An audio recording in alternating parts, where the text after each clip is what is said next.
서브타이틀로 구속사와 하나님의 소명이라는 제목으로 계속해서 강의를 하도록 하겠습니다.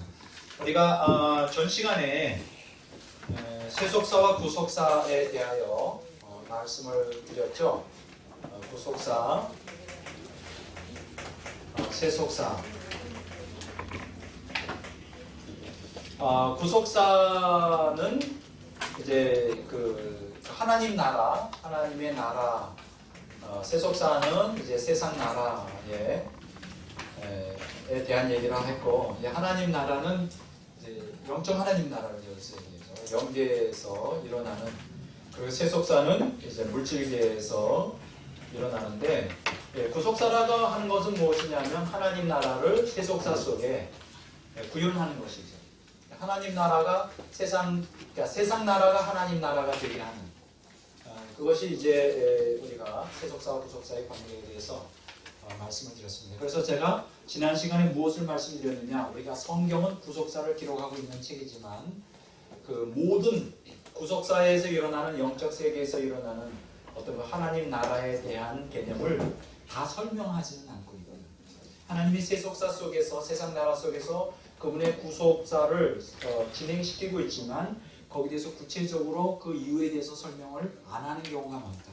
그래서 지금 그 예를 하나, 중요한 예를 하나 들어보도록 이렇게 하겠습니다. 저는 오랜 세월 동안 이제 이 성경 구절을 읽고 연구하고 했지만 좀 마음에 굉장히 찜찜함이 있었던 구절입니다. 그러나 지금 이 말씀을 이제 구속사적으로 해석하면서 이제 의문이 이제 풀리게 된 사건인데, 그게 어디냐면 이제 마가복음 5장입니다.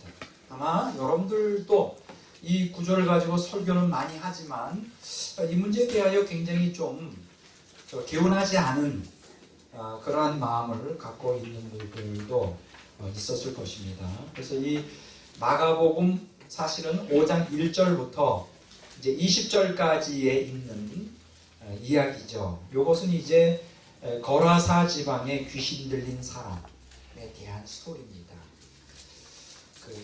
그 내용이 있는데 일단 마가복음 5장을 좀 피시기를 바랍니다. 자, 여기 보면 세 가지, 여기 보면 이제 마가복음 5장 전체는 이제 세 가지 기적이 나오죠.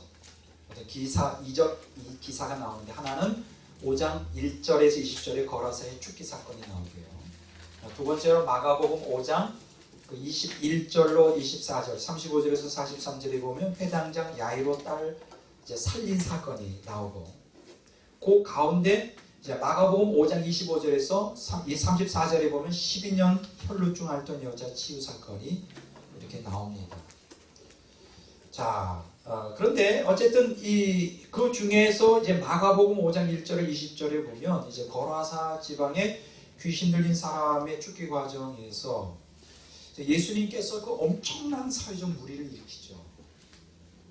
저는 이 말씀이 깨달아지기 전에는 굉장히 좀 당혹스러웠어요. 왜냐하면 예수님께서 엄청난 사회적 무리를 일으킵니다. 사회적 문제를 일으켜요. 그건 뭐냐면 2,000마리가 되는 돼지 떼에게 귀신 들린 사람의 안에 있었던 군대의 귀신을 거기에 들어가도록 허락해요. 그러니까 예수님께서 이 소리가 어떻게 되느냐 하면, 예수님께서 거라사 지방에 이제 들어가셨는데 거기에 배에서 내리자마자 더러운 귀신 들린 사람이 무덤 사이에서 예수님을 이제 만났다. 근데 이 귀신 들린 사람이 얼마나 그 험악한지 쇠사슬을 맬 수 없을 정도로 포악하고, 그래서 밤낮으로 무덤 사이에서 또 산에서나 늘 소리 지르면서 돌로 자기 몸을 해야 하고, 그러니까 한마디로 말하면 거라사 지방에는 아주 애물단지죠. 죽어 없어졌으면 하는, 왜냐하면 그 사회에 아주 해를 끼치잖아요. 밤낮으로 소리 지르고 그냥 협박하고 위협하고 위협적인 존재잖아요. 그런데 예수님이 딱 그 청년을 보자마자 이 청년이 예수님을 알아보는 거죠. 무릎을 딱 꿇고 하나님의 아들 예수예요. 나와 당신이 무슨 상관이 있나니까. 그러면서 나를 괴롭히지 마십시오. 그러니까 이미 예수님께서는 그 귀신 들린 청년에게 이미 명령을 한 거예요. 그 귀신아 나오라고. 그러니까 귀신들이 그 안에서 벌벌벌 떠는 것이죠. 그러면서 그 지방에서 내보내주지 마시기를 간구하는데, 그때 마침 11절에 보면 거기 돼지 큰 떼가 있었단 말이죠. 근데 여기 성경에 보면 그 숫자가 약 2,000마리나 된다 그래요. 2,000마리. 엄청난 숫자죠. 모르겠습니다. 저는 목축을 하기 경험이 없기 때문에 2,000마리가 얼마나 큰 그 무리인지는 저는 잘 몰라요. 그런데 제가 예측하기로는 2,000마리의 돼지떼들이 한 개인의 소유보다는 아마 그 지방의 사람들의 그 공동 소유가 아니겠는가. 이건 이제 제 추측이기도 하고요. 근데 어쨌든 이제 문제가 되는 게 뭐냐면, 그 귀신이 뭐라고 요청을 하느냐면, 군대 귀신인데 저기 2,000마리가 되는 돼지떼가 보이시죠? 거기에 들어가도록 허락해달라는 거예요. 2,000마리. 그럴 때는 예수님께서 허락한다. 그럴 때는 어떻게 해요? 그 한 청년 안에 들어갔던 귀신이 돼지떼들에게 2,000마리가 들어가서 이 돼지떼들이 미쳐버려가지고, 귀신에 들어 미쳐버려서 뭐예요? 그 비탈길을 달려 바다에 빠져 다 죽었다. 다 몰살합니다. 몰살이에요. 여기서 한 가지, 이제 이걸 가지고 이제 많은 목사님들은 설교를 하잖아요. 한 영혼을 소중하게 여기신 하나님. 2,000마리 몰살돼서 사회적인 무리를 일으킨 건 전혀 생각을, 속에는 남아있어요. 왜 도대체 예수님께서 2,000마리를 죽였을까? 왜냐면 이 2,000마리나 되는 그 돼지떼들은 그때 당시에 거라사 지방에 있는 사람들의 생계 기반이잖아요. 여러분들이 잘 알듯이 유대인들은 돼지를 치지 않습니다. 그리고 돼지를 치는 거는 이제 이방 사람들이나 정말 가난한 사람들, 그러니까 도시에서 멀리 떨어져 있는, 이제 그 정상적인 그 도시에서는 할 수가 없고, 왜냐면 더러운 짐승으로, 이 아주 그 부정한 짐승으로 알려져 있기 때문에, 그래서 이제 이거는 멀리 떨어져 있는, 그리고 오죽하면 돼지를 치겠어요. 그때 그 유대인들이 제일 싫어하는 그 돼지를 갖다 오죽하면 치겠는가, 돼지를. 생계 아주 그 마지막 생계 기반인데 이걸 일시에 파괴해버려요. 만약 오늘날 예수 믿는 사람으로서 이런 짓을 한다면 이거는 완전히 사회 지탄입니다. 이거 다 배상해 하거든요. 어쩔 거냐. 큰일 나죠.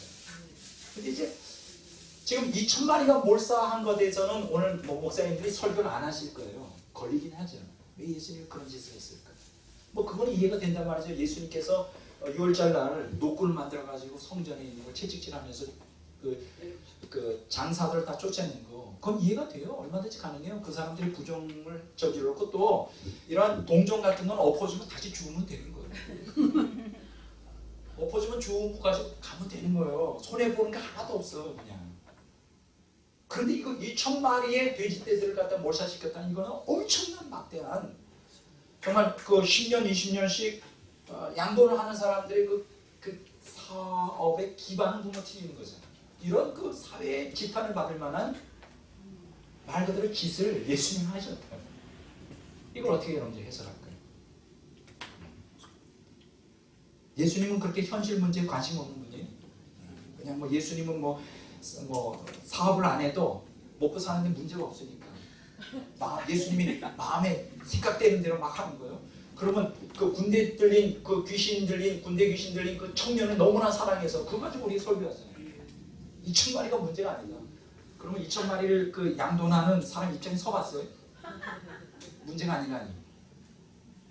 여기에 엄청난 영적 비밀이 있는 거예요. 제가 뭘 말씀드리려고 합니다. 제가 오랜 세월 동안 이 문제 가지고 이거는 너무한 것이다, 예수. 저도 그렇게 생각했어요. 여러분도 그렇게 생각하세요? 왜 꼭 죽여야만 돼? 2,000마리를 왜 죽여야 되냐? 돼지가 더러워서? 그건 아니죠.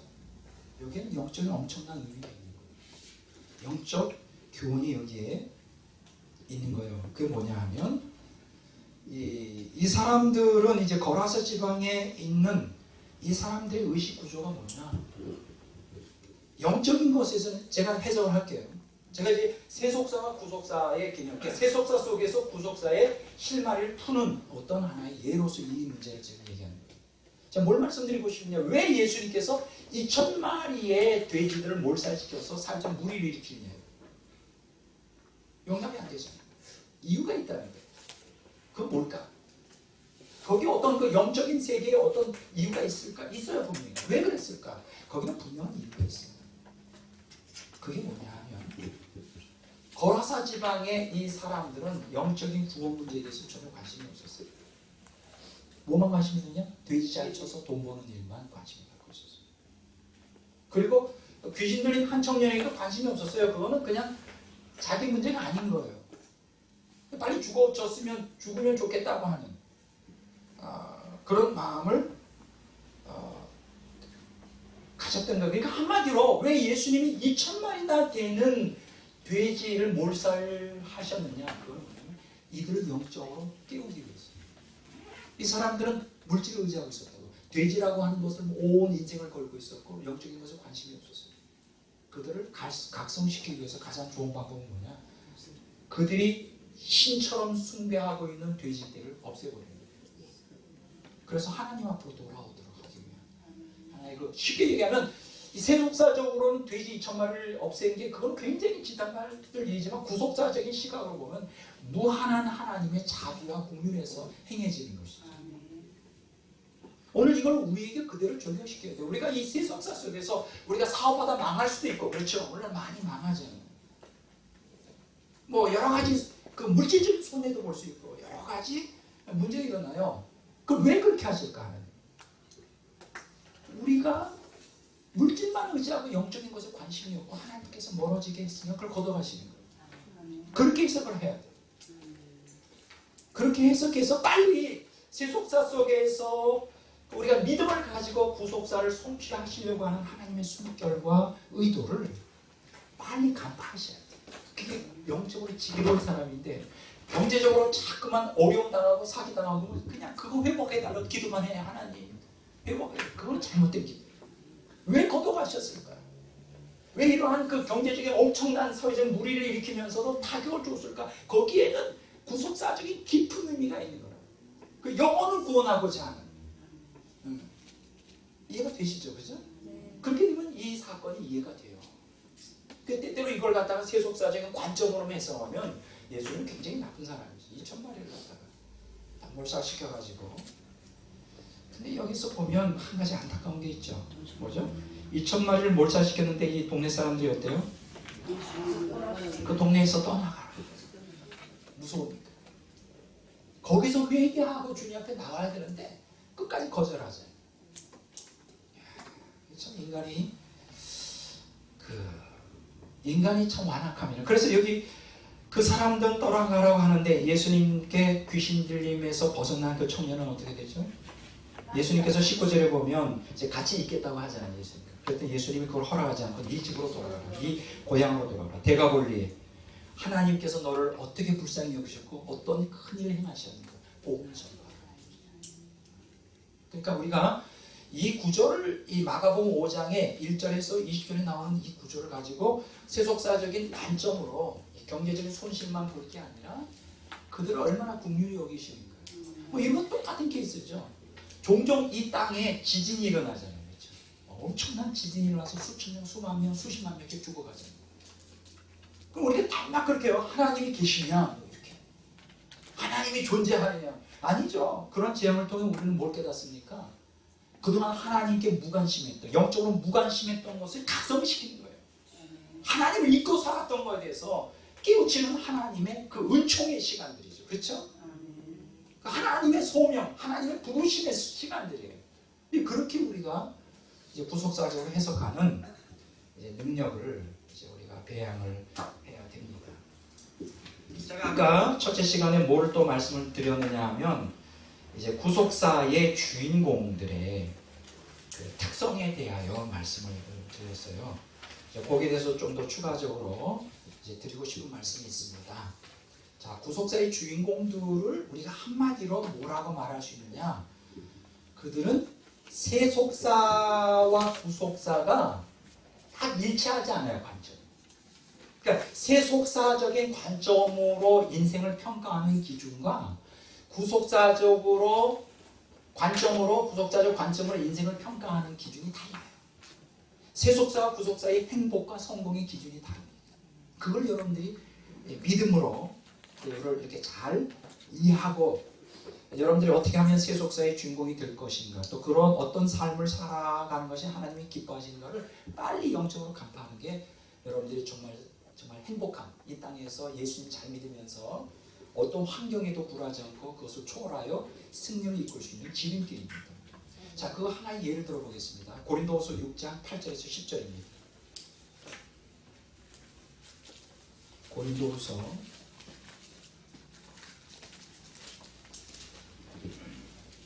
6장 8절에서 10절. 이 구절에 보면 구속사의 주인공의 역설적 삶에 대하여 나오고 있어요.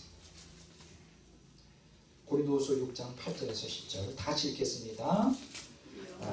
영광과 욕됨으로 그리하며 악한 이름과 아름다운 이름으로 그리하였느니라. 우리는 속이는 자 같으나 참되고 유명한 자 같으나 유명한 자요 죽은 자 같으나 보라 우리가 살아있고 징계를 받는 자 같으나 죽음을 당하지 아니하고 근실하는 자 같으나 항상 기뻐하고 가난한 자 같으나 많은 사람을 부유하게 하고 아무것도 없는 자 같으나 모든 것을 가진 자로다. 여기 보면요, 사실은 이 앞에부터 계속 읽어야 되는데 6장 사실은 4절부터 3절부터 읽어도 되고요. 여기 이제 구속사의 주인공들이 가진 역설적 삶이에요. 역설적 삶. 따라서 합시다. 역설적 삶. 역설적 삶. 여기 보면요, 구속사의 주인공들은 고린도후서 6장 4절에 보면 하나님의 일꾼이라고 표현해 주고 있습니다. 그런데 여기 고린도전서 3장 9절에 보면 우리는 하나님의 동역자들이다. 고린도서 6장 1절에 보면 하나님과 함께 일하는 자들이다. 다 동요죠. 어쨌든 하나님과 함께 일하는 사람들로서 세속사 속에서 구속사를 이루는 믿음을 가진 자들의 특성이 뭐냐? 두 가지 정반대되는 우리가 특성을 갖고 있어요. 그게 뭐냐 하면 구속사의 주인공들은 복음 때문에 많이 고난을 당해요. 여기 고린도후서 6장 4절 5절 한번 읽어보겠습니다. 오직 모든 일에 하나님의 일꾼으로 자처하여 많이 견디는 것과 환난과 궁핍과 고난과 매맞음과 갇힘과 난동과 수고로움과 자지 못함과 목치 못함 가운데서도. 여기서 자처한다는 게 뭐예요? 하나님의 일꾼이라고 하는 증거는 뭐냐? 자처이라는 건 증명한다는 거예요. 내가 진짜 하나님의 종이라고 하는, 정말 내가 구속사의 주인공이라고 하는 증거가 뭐죠? 뭐를 가지고 그 사람이 진짜 저 사람은 믿음의 사람이요, 정말로 이 구속사의 주인공이라고 내세울 만한 확실히 입증할 수 있는 증거가 뭐죠? 그래서 하나님의 일꾼이라는 것을 자천한다고 했어요. 증명하는 이것이 뭐죠? 복음과 함께 고난당하는 거예요. 여러분들이 이 땅에서 복음의 진리를 바르게 증거하면 사람들이 열광할 것 같죠? 아니요. 열광하지 않습니다. 그거는 구약 시대도 그렇고 신약 시대도 그렇고 오늘날도 2000년 교회사가 그걸 증거해주고 있고 오늘도 마찬가지예요. 만약에 여러분들이 복음의 사역자들로 세상에서 열광한다, 그 사람은 잘못된 거예요. 세상은 하나님을 대적합니다. 세상은 마귀가 세상의 임금이에요. 만약 목사가 세상 연예인처럼 스타처럼 유명해지고 사람들에게 인기가 좋다, 그건 잘못된 거예요. 절대 그럴 리가 없어요. 여러분들 기억하십시오. 2000년 전에 예수님도 굉장히 복음의 진리 때문에 핍박을 엄청 받았던 분이에요. 그런데 여기서 중요한 것은 복음 때문에 고난을 당할 수가 있어요. 고난. 그런데 고난 당하지만 이 사람이 구속사의 주인공이라고 하는 하나님의 일꾼이라는 증거가, 확실한 증거가 있어요. 고난만 당하는 게 문제가 아니라 여기 보면 고린도후서 3장 6절에 보면 고린도후서 6장 6절에 보면 깨끗함과 지식과 오래 참음과 자비함과 성령의 감화 거짓 없는 사랑과 진리의 말씀과 하나님의 능력으로 의의 무기를 좌우하고. 그러니까 양면성을 갖고 있어요. 겉으로는 이 세속사적으로 볼 때는 굉장히 어려움이 많아요. 복음의 진리대로 살고 그대로 행한다는 게 어려움이 많습니다. 그러나 그 내면은, 구속사적인 측면에서는 그 내면은 뭐로 가득 차 있죠? 깨끗함과 지식은 뭐예요? 하나님에 대한 바른 이해죠. 오래 참음과 자비함과 성령의 강화, 거짓 없는 사랑, 진리의 말씀, 하나님 능력으로 의의 무기. 의의 무기가 뭐예요? 도덕적 정직을 갖고 있다는 거죠. 거룩을 추구한다. 이 양면성을 갖고 있어요. 그러니까 우리가 성경에 나오죠. 우리가 세상에서 거룩하게 살려고 하면 핍박을 받는단 말이에요. 고난을 당해요. 거룩하게 사는 것을 가르치고 그렇게 살면. 근데 양면성을 갖고 있어요. 깨끗한 거룩을 추구하면서 살아요. 그러니까 그 구속사의 주인공들의 공통점이 뭐냐? 복음의 진리 때문에 참 어려움을 많이 당합니다. 그러나 항상 그 영혼은 천국의 삶, 천국의 윤리와 천국의 그 윤리관에 따라 삶을 살아가요. 그것이 이제 하나님의 그 역사의 구속사의 주인공의 역설적 삶인데, 근데 보세요. 그 역설적 삶이 어떻게 되나? 자, 그렇게 되면 어떻게 될까요? 그런 삶을 지속해 나가면 어떻게 되느냐? 속이는 자 같으나 참되고. 속이는 자 같다는 것은 음험한 소문 중 하나로 사기꾼이나 거짓 사도로 매도당할 수 있다. 매도당할 수 있다. 이단을 매도당할 수 있어요. 복음의 진리에 굳게.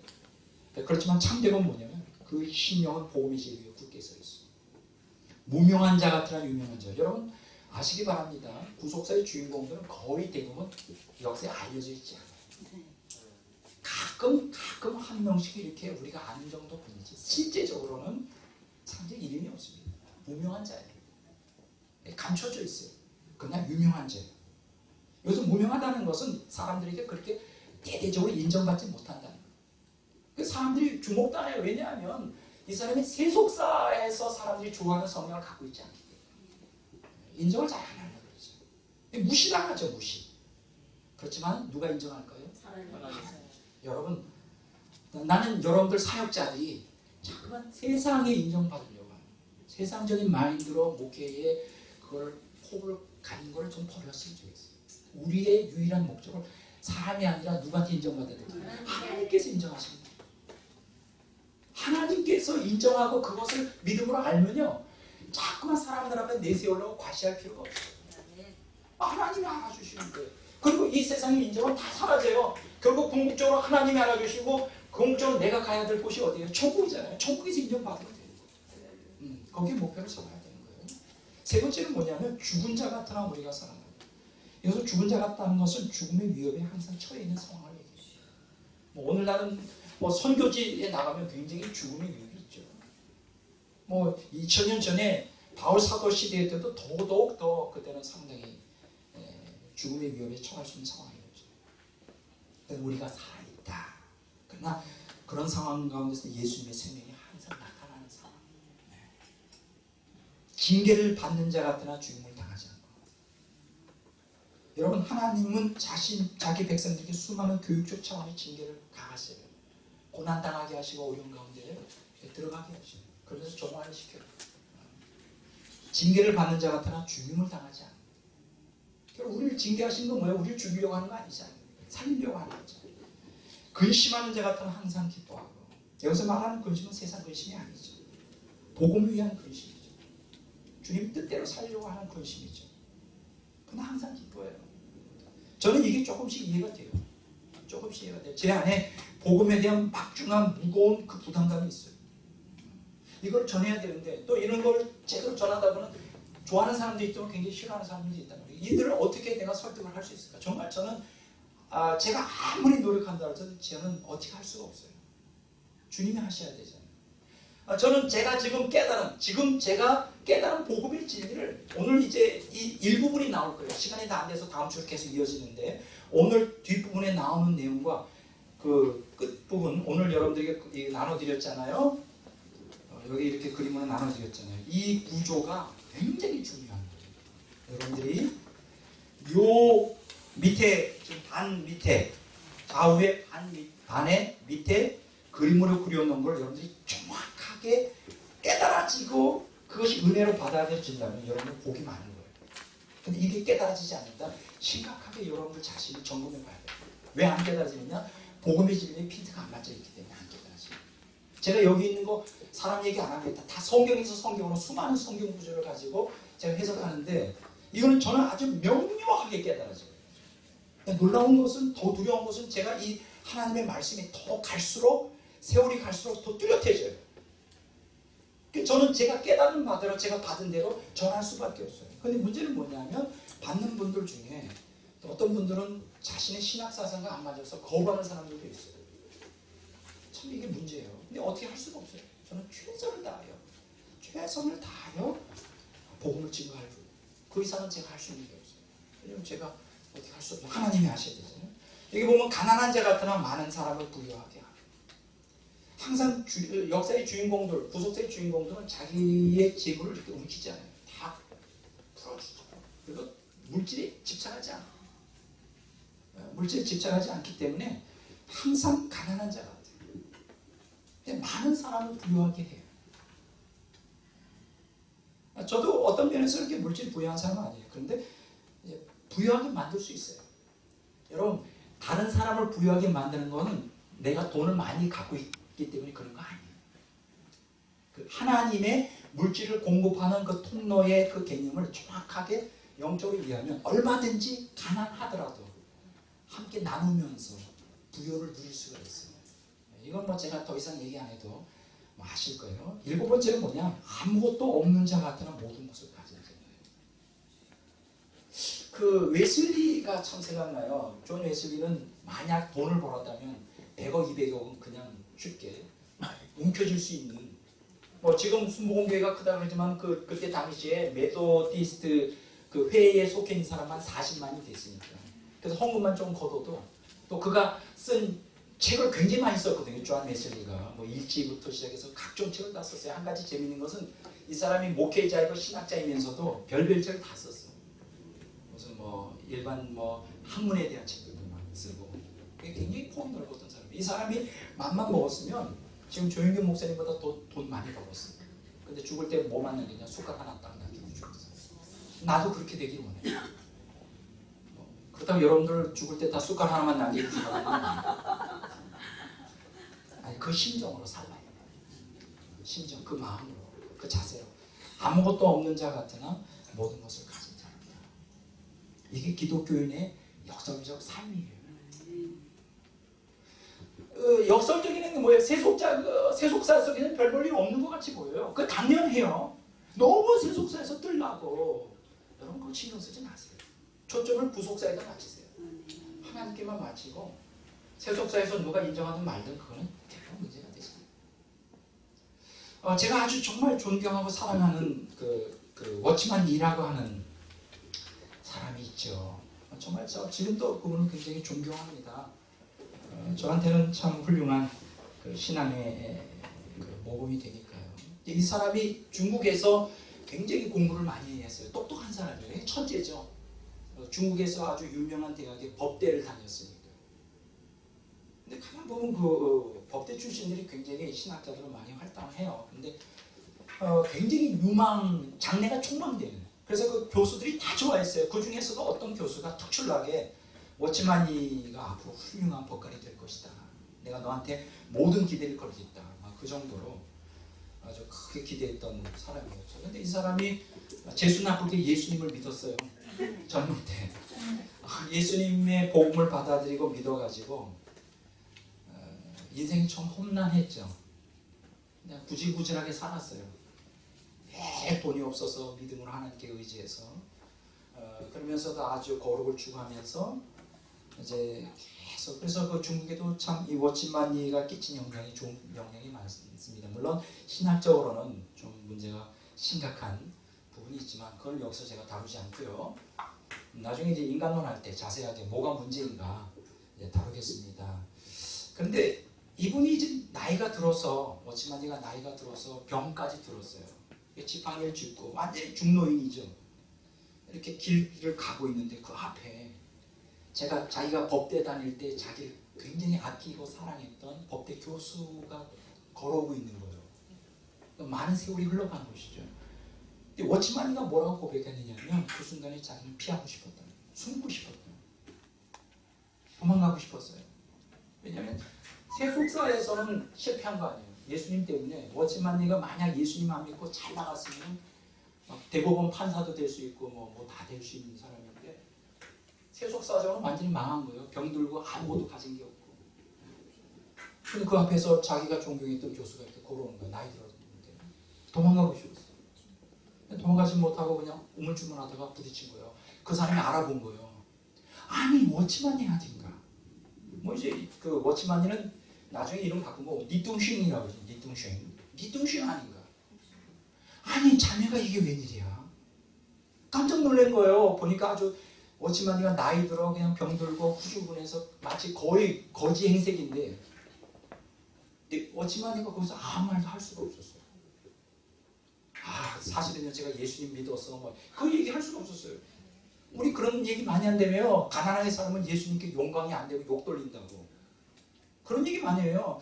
하나님께 영광이 안 된다니까 가난하게 살면. 그건 도대체 무슨 컨셉이에요? 그거는 구속사적 개념이야. 만약 그렇게 따진다면 바울은 망한 사람이에요. 예수님 때문에. 바울은요 예수님 아니었으면 잘 나갔던 사람이에요. 가마리엘 문화에서 막 짱짱짱짱 잘 나갔던 사람이에요. 얼마나 권세가 들어왔는지 대제사장들에게 그 체포 영장을 가지고요 다메섹 도상에 있는 모든 기독교를 다 잡아다가 고문하고 죽일 수 있는 권세까지. 그때 당시에 유대교에서 다 존경받는 학자였잖아요. 율법 학자였잖아요. 그런데 그가 예수님 만난 그 순간부터 인생이 아주 영 이상하게 흘러가는 거예요. 매일 핍박받고 매일 고난 가운데 있고 얻어맞질 않는 말이죠. 매일 그냥 고난 굶주리질 않는. 그리고 보다 또 중요한 건 장가도 못 갔어요. 장가 못 가. 인생 완전히 우리가 말하는데 예수님 때문에 인생이 완전히 무너진 거예요. 워치만이도 그런 거예요. 그래서 그 얘기를 하면서 그 순간에 자기가 잠시 부끄러웠다. 어떻게 해야 될지 몰랐다. 근데 다시 정신을 차리고 주님을 의지함으로 극복할 수가 있었다. 근데 여러분 내가 오늘 이 시간에 첫 시간의 강의의 연속이에요. 지금 이제 이걸 정리하고 이제 두 번째 강의로 들어가려고 하는데 이 세상 속에서 이 세속사가 흘러가는 세상 속에서 인간을 평가하는 기준과 구속사에서 인간을 평가하는 기준이 달라요. 우리는 이 땅에 살지만 무슨 정신을 가지고 살아야겠냐? 구속사적인 정신을 가지고 살아야 되는데 믿음으로 살아야 돼요. 그러니까 여러분들이 세속사에 살지만 이 땅에서 살지만 하나님의 그 기준이 있어요. 하나님이 원하시는 바대로 사시고 믿음으로 사세요. 말씀에 순종하여 사세요. 하라는 대로 하세요. 그건 사람들이 나를 어떻게 인정하든 그건 관계없어요. 그건 다 지나가는 것이고 하나님이 나를 어떻게 인정하느냐가 중요하니까 이 땅에서 하늘의 원리를 따라 사시면 역사의 주인공이 될 수가 있어요. 그거 극복하셔야 돼요. 극복하셔야 돼요.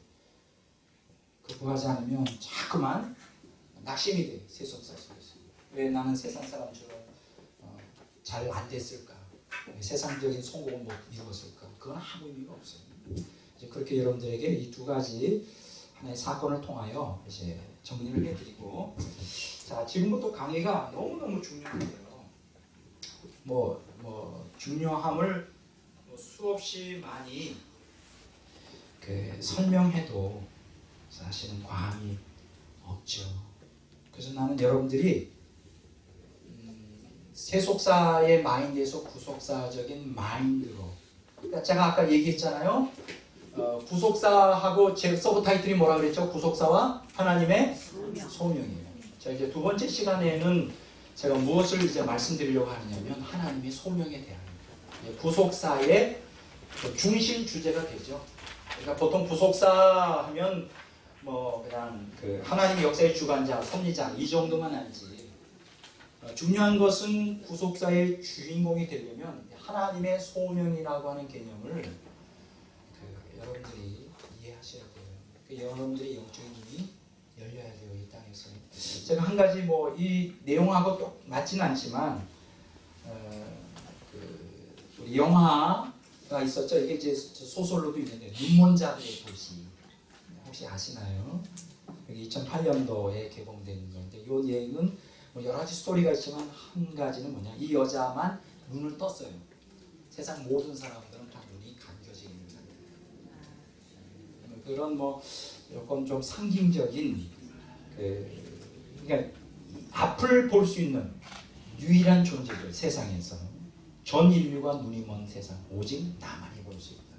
그런 가운데서 일어나는 여러 가지 심리적인 갈등 또 긴장 뭐 이런 것들을 말하고 있는데 오늘 이 영화의 제목처럼 이 땅에서 구속사의 눈이 열려야 돼요.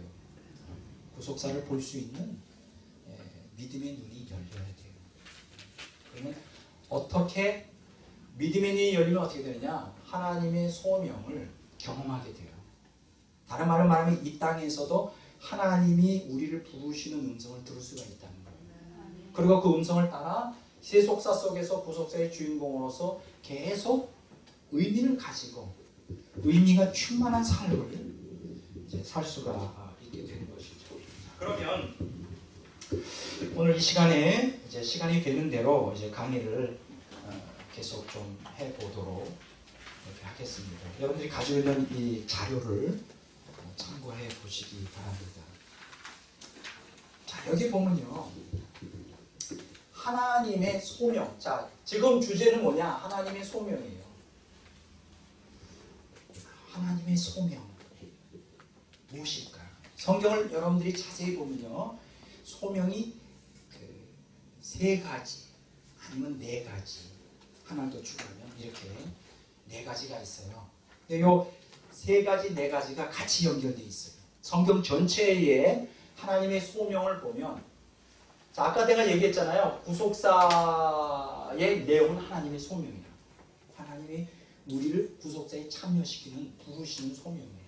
그러면 어떻게 우리가 하나님의 구속사의 역사의 구속사의 주인공으로서 하나님의 소명에 응답할까? 그럼 여기서 말하는 그 소명은 몇 가지 종류일까? 그래서 창세기부터 요한계시록까지 제가 쭉 정리해 보니까 크게 세 가지 혹은 네 가지 되더라고요. 그럼 여기서 세 가지라는 게 뭘까?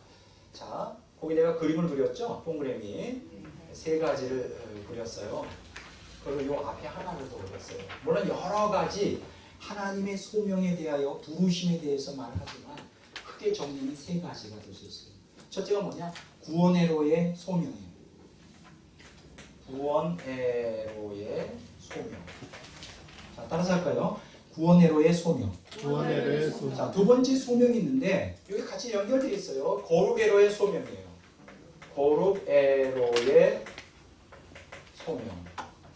자, 따라서 합시다. 거룩회로의 소명. 거룩회로의 소명. 자, 세 번째 소명이 있는데 사명회로의 소명이에요.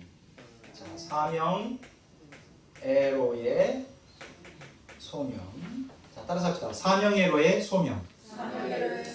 자, 이렇게 이 세 가지가 일단은 그 성경 전체에서 하나님의 소명, 구속세의 주인공으로 참여시키고자 하는 그 하나님께서 인간을 부르시는 세 종류의 소명이 있어요. 뭐요? 여러분들 외워두셔야 돼요. 첫째, 구원회로의 소명, 거룩회로의 소명, 그 다음에 사명회로의 소명.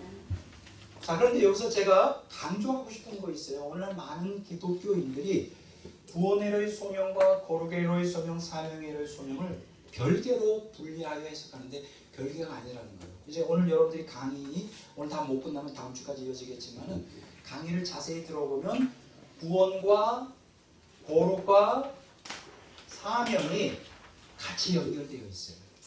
동전이 양면처럼. 그거는 조금 이따 제가 설명해 드리도록 하겠습니다.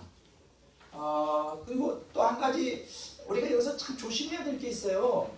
이 구원이라고 하는 것은 은혜로 믿음으로 받잖아요. 그렇죠. 그래서 거기 주제 보면 은혜로. 구원은 뭐로 받아요? 은혜로 믿음으로 받는 거예요. 행위로 받는 거 아니에요. 행위로 받는 게 아니에요. 다시 구원은 은혜로 믿음으로 받는데 그러면 여기에 거룩이라고 하는 게 뭐냐? 그러면 여기 사명이라고 하는 게 뭐냐? 오늘 많은 대다수의 기독교인들이 굉장히 크게 오해하고 있는 거예요. 그러니까 오해하고 있다는 걸 잘못 이해하고 있어요. 성경을 잘못 이해하고 있는데 뭐냐면 구원은 은혜로 믿음으로 받기 때문에 그냥 하나님의 값없이 주시는 은혜와 그냥 우리가 거기에 대해서 믿습니다라고 고백하는 그 수동적인 믿음으로만으로도 충분히 구원이 가능하다. 왜냐하면 예수님이 십자가에서 피 흘려 죽으셨기 때문에 그 피 공로가 충분하다는 거예요. 그래서 무슨 이 거룩에 대한 요청, 소명, 사명회로의 소명 이거는 그 부수적이라는 거예요. 대다수의 기독교인들이 그렇게 생각을 해요. 이거는 거룩은 이거는 뭐 특수하게 정말 그 뭐 더욱하게 살려고 하는 특수한 사명을 지닌 목사님이나 수도사들이나 뭐 거룩을 추구하지 우리 뭐 평범한 사람들은 그냥 교회 생활하기도 버거운데 무슨 거룩을 추구하냐. 그러니까 이거는 그냥 아주 그 부수적인 것이다. 구원 거룩이라는 건 구원과 아무 관계가 없다. 두 번째 특히 도덕 사명이라는 것은 이거는 뭐 보통 사람들이 생각할 수 없는 것이다. 보통 사명하면 어떻게 생각하죠 사람들이? 목사 되는 거. 꼭 기도원 가면 그런 기도하죠. 당신 사명자야. 사명자라는 건 무슨 뜻이에요? 너 신학교 가야 돼. 이건 너무나 잘못된 게 이 사명이라고 하는 단어가 뭘 의미하는지 성경에서 뭘 의미하고 원어에서 뭘 의미하는지 전혀 모르고 그러니까 이게 너무 우리가 잘못 알고 있는 게 너무 많아요. 그러니까 오늘 중요한 것은 구원과 거룩과 사명의 개념 이 성경적 용어의 정의가 확실하게 주어져야 돼요. 여기서 사명이라는 것은 목사 되거나 선교사 되거나 무슨 그래서 신학교를 가야 되고 내가 세상에서 일하던 거 다 그만두고 뭐 사명자의 길을 간다. 반드시 그건 아니에요. 뭐 그럴 수도 있지만 그런 건 아니에요. 그러면 여기서 한 가지로 다시 말씀드리면 이 구원과 거룩과 사명은 연결되어 있어요. 다른 말로 말하면 구원의 반응이 거룩이고 구원의 그 나오는 그 열매가 사명이에요. 뭐 특별한 게 있는 게 아니에요. 우리가 진정으로 성경적 은혜와 믿음을 통해 구원받았다면 당연히 거룩을 추구하게 되어 있는 거고요. 그리고 거룩을 추구하다 보면 하나님이 우리 각 사람에게 사명을 부여해 주셔요.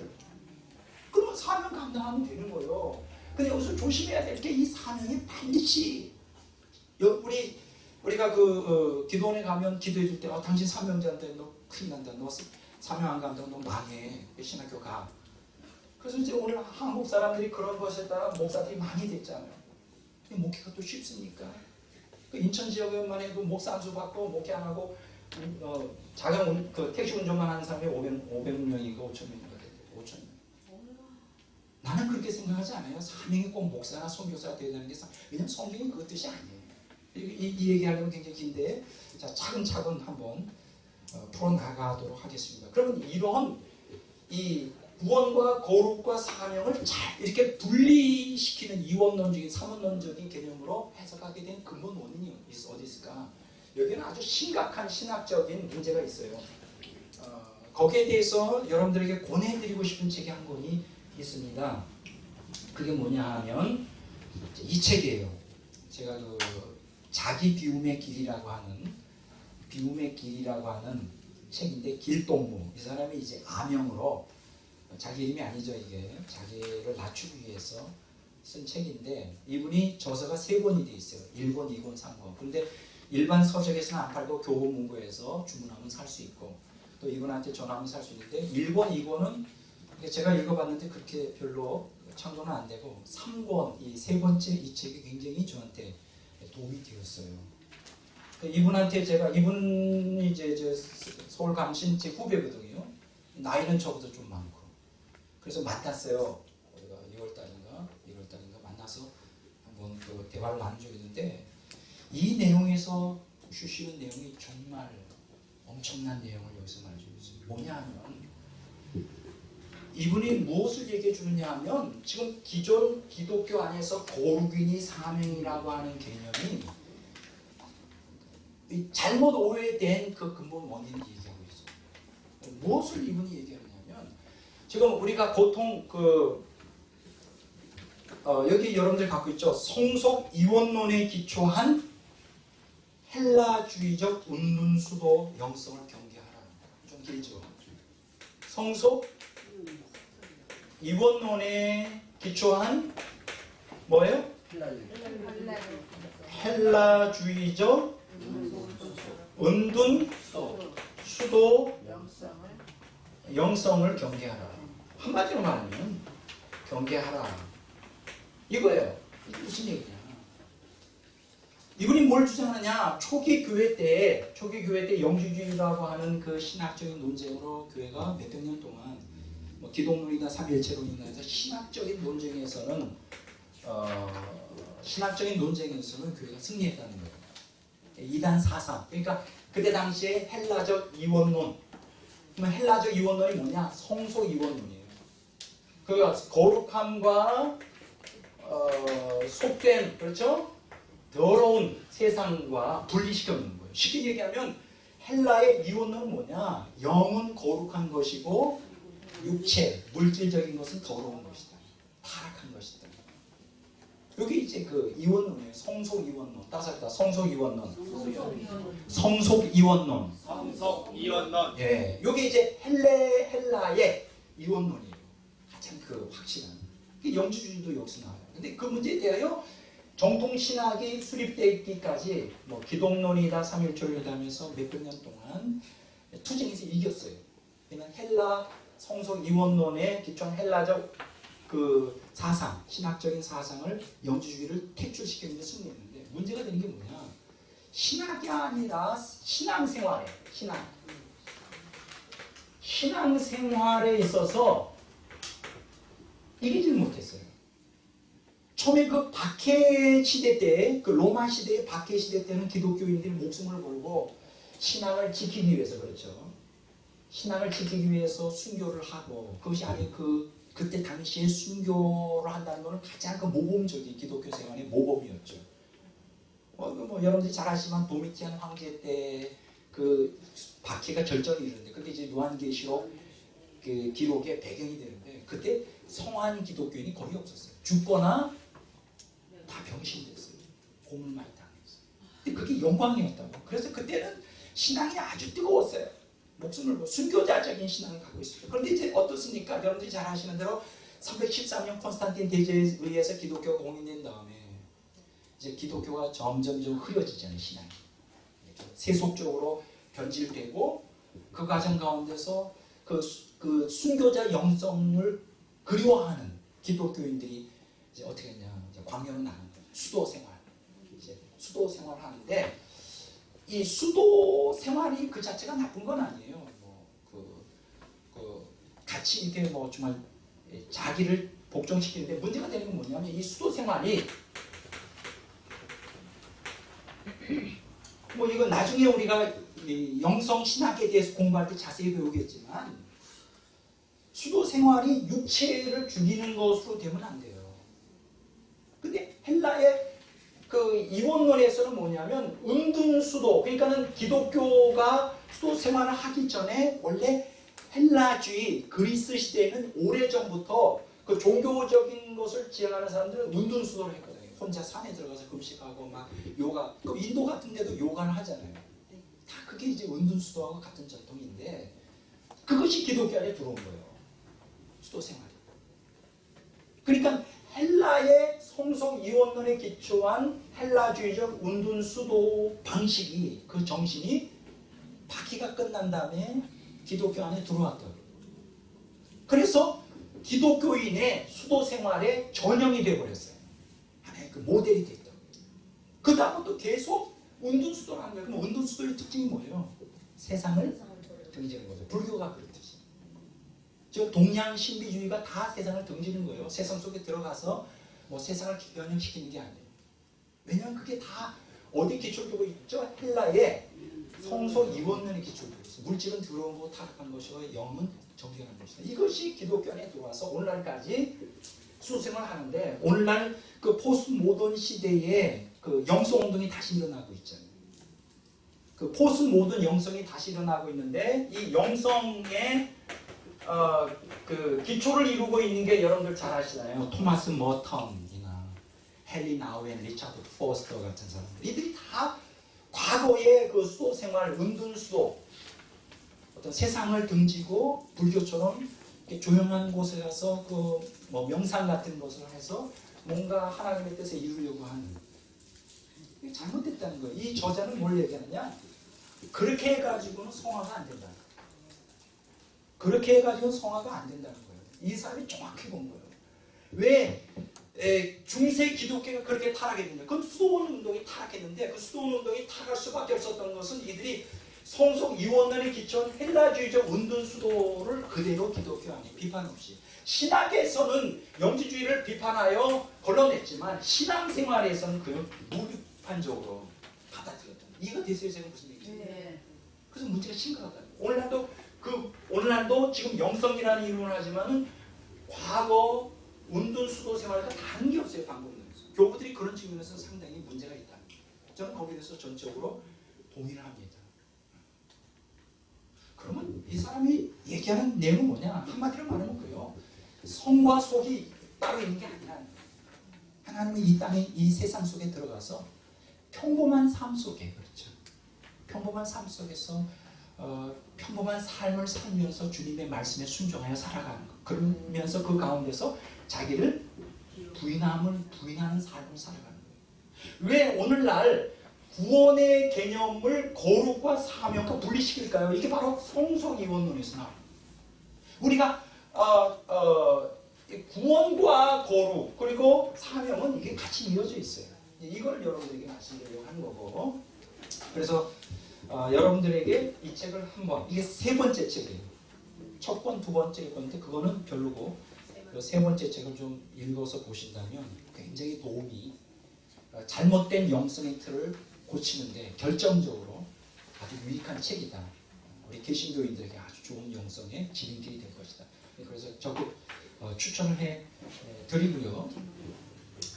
자, 그러면 이제 지금 제가 말씀드리려고 하는 게 뭐냐? 지금 제가 말씀드렸는데 세 가지를 말씀드렸죠. 구원회로의 소명, 거룩회로의 소명, 사명회로의 소명. 이게 서로 다른 게 아니다. 이게 세 가지가 함께 어우러져서 이제 구속사가 이제 진행된다고 여러분들에게 말씀을 드렸는데, 여기에 대해서 좀 얘기를 하겠어요. 지금 이제 문제가 되는 게 뭐냐? 좀 우리 개신교 신학이 조금 교종을 좀 봐야 돼요. 저 이렇게 얘기를 하면 지금 우리가 이미 500년 동안 그 세틀다운 완전히 이렇게 정형화된 교리 신학으로 딱 똘똘 뭉치고 정통 보수로 되어 있는데 반발하죠. 한 번도 그 기본 틀을 바꾸면 안 되는 거예요. 루터 때부터 지금까지 1500년 때부터, 그래서 1517년 루터 종교개혁 이때부터 오늘날까지 거의 뭐 500년이죠. 이 완전 정통 신학으로 되어 있는 이것을 조금이라도 건드리면 이단으로 몰리는 거예요. 근데 나는 그것은 위험하다고 생각해요. 왜냐하면 여러분, 정통주의에는 두 가지가 있어요. 우리가 보면 첫째는 성경적 정통주의가 있어요. 비브리컬 오더닥시라고, 성경적 정통주의. 두 번째, 이클리지에스티컬 오더닥시라고 해서 교회적 정통주의가 있어요. 자, 따라서 합시다. 성경적 정통주의, 성경적 정통주의, 교회적 정통주의.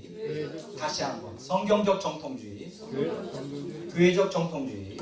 그러면 성경적 정통주의라는 뭐냐? 성경이 기록된 당시, 구약인 신약은, 구약은 주로 선지자들이 기록했고 신약은 사도들이 기록했는데 그들의 가르침이 성경적 정통주의예요. 제가 물어보겠습니다. 구약의 선지자들과 신약의 사도들, 특히 뭐 예수님 통해서 기록된 성경적 정통주의 오류가 있습니까? 없습니까? 오류가 없어요. 왜 없을까요? 성경은 하나님의 뭐로 기록됐다? 감동으로 기록됐죠. 영감설이라고 말하죠. 인간 자체로는 오류가 있지만 성경 자체의 기록은 오류가 없습니다. 만약 오류가 성경에 있다, 그럼 뭘 기준으로 믿어요? 그러니까 성서 비평학이라는 게 있잖아요. 이거는 틀리고 맞고 아무도 남질 않아요. 우리가 받아들일 게 없다고 다 인간 이성의 잣대로 평가하고 그냥 믿어요. 저는 왜 믿냐? 성경이 오류가 없다고 가르치기 때문에 난 그대로 믿어요. 예수님도 성경을 믿었기 때문에 나는 성경을 그대로 믿어요. 나는 예수님보다 더 똑똑하진 않잖아요. 저는 성경에 완전 영감성을 믿는 사람입니다. 좀 약간 고리타 보입니다. 성경이 완전 영감성을 믿어요. 100% 하나님의 말씀입니다. 성경 오류가 없어요. 성경 정통주의. 이게 기준이에요. 우리 신앙의 기준이 되어야 돼요. 뭐가? 성경적 정통주의가. 자, 근데 이제 문제가 있는 게 뭐냐? 이클리지에스티칼 오토닥시라고 하는 게 있어요. 교회적 정통주의. 이 교회적 정통주의는 2000년 기독교 역사 속에 여러 신학자들이 그 역사적인 정황에 따라 신학을 설정한 거예요. 이제 우리는 그 교리사에서 그걸 보죠. 어거스틴 신학, 루터, 칼빈, 웨슬리 신학, 뭐 청교도 신학, 무슨 신학, 뭐 자유주의 신학 많이 있잖아요. 종류가 수없이 많죠. 그렇게 여러 가지 신학이 있는데 특히 여기서 제가 주목하는 것은 자유주의 신학은 우리가 받아들이면 안 되는데 우리가 말하는 정통이에요. 우리 한국의 교단에 보면 특별한 특이사항이 있죠. 정통, 보수. 사람들한테 이단으로 걸리지 않으면 항상 이게 그 레벨이 붙어야 돼요. 뭐예요? 정통, 보수, 근본, 순, 근본은 잘 안 쓰는 거예요. 근본주의, 펀더멘탈리즘. 정통 보수라고 하는 거는 나는 정통에 속해 있다는 거예요. 그럼 여기서 보통 이 사람들이 말할 때 정통 보수라고 하는 거는 자기가 믿는 교리와 신앙이 아주 바르다는 거예요. 근데 이 사람들이 정통 보수라고 말하며 아주 바르다고 말할 때는 그 모두 그 근원을 추적해 보면 성경적 정통주의가 아니라 교회적 정통주의. 다른 말로 말하면 교단 신학을 자기는 정통 보수는 뭐 감리교는 감리교, 칼빈주의는 칼빈주의, 성결교는 성결교, 순복음에도 특별한 교리가 있죠. 뭐 오중복음, 삼중축복, 오중복음. 그 교회예요, 이 사람. 그 틀로 성경을 다 보는 거예요. 자, 그런데 이제 문제가 되는 게 뭐냐? 성경을 어떻게 해석하느냐? 지금 이 성경 정통주의는 진리잖아요. 그렇죠? 이건 진리예요. 성경 여러 군데 나와요. 성경이 진리라고. 근데 교회적 정통주의는 진리라기보다는 뭐예요? 이건 신학이죠. 신학. 어떤 사람이 그렇게 성경을 그렇게 그 분야로 그렇다고 해석해 놓은 거예요.